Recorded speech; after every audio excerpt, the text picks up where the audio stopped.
When I think about liberation in one word, if I could only choose one word, I think it would be release.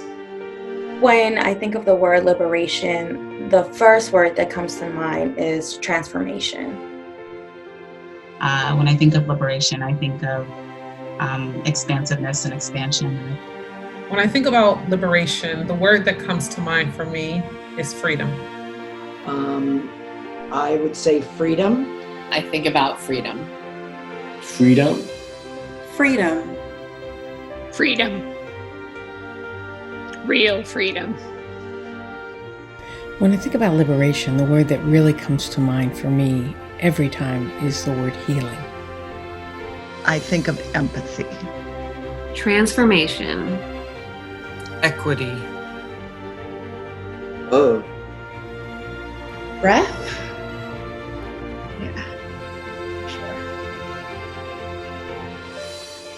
Well, when I think of practicing and counseling psychology of liberation, I just think that we all have a personal experience of liberation. It's that feeling we get deep in our bones when we're free from all internalized messages we were taught of who we were supposed to be.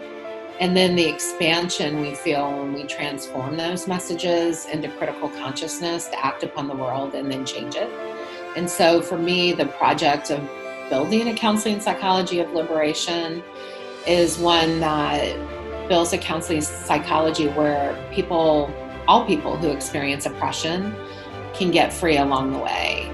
When I think about liberation, I think about transformation. And to me, we need to transform the field that we are in. We need to dismantle the white supremacy that exists in our field. We need to acknowledge the gaps, the flaws. We need to be critical because we love our field. And because we love our field, we need to be able to look at it from this lens.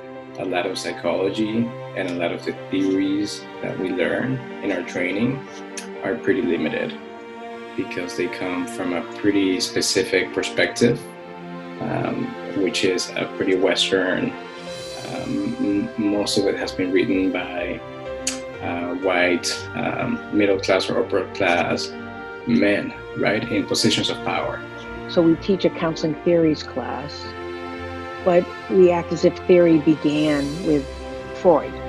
Clearly there were indigenous theories, healers, and we don't talk about that. So it really recalls for us to address the times that we've been oppressive. And I think one of the main ways to do that is to reorient ourselves when we talk about theory. So starting at a different point, instead of starting at the traditional European, white, cis, male perspective. Relative to training, it means that I'm infusing liberation across the curriculum. That vision realized would mean we're going into training programs and we have real strategies on how to work with community partners that aren't colonizing or rooted in a white Western savior complex. Starting other spaces or creating healing spaces, using the skills that you've learned in your training programs to immediately be out on the street or in community serving people who need it, who may not have access to the counseling center space where you're getting that training, and finding creative ways to get whatever extra supervision or what other supports or what other knowledge bases that aren't learned in traditional psychology or counseling psychology that'll serve communities who psychology hasn't traditionally served. You know, to really practice a liberatory perspective as a counseling psychologist.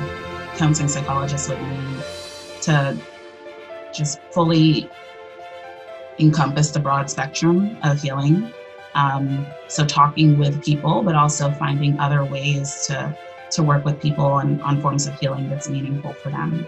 If we tool and gear up all people within our field to combat racial trauma, to combat racism, to ensure that trans people are not made invisible or equally vulnerable to police and social violence. If we do all those things, then the well-being of everybody will be uplifted. I see Black people having tools for their own healing and wellness that are empirically grounded, but also culturally relevant and developed by them and for them. I see non-Black folks being able to understand themselves and their relationships to Black folks better, like right away, being able to think about how they use their skills and their expertise and their training to create a better world and all these different ways that they're interacting in the world. If liberation as a practice was realized within counseling psychology, it would look like ultimately everyone feeling as though they could embody space on this earth without a threat to their lives. Like if we just started there, like ultimately that's what would happen.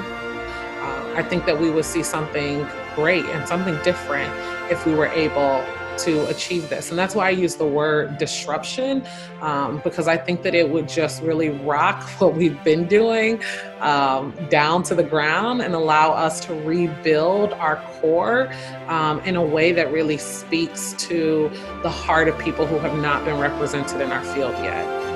Liberation is not out there. Liberation is happening now. So that's why I get excited. Like, I don't get stuck in this chaos because I know people who are doing this work and I see it.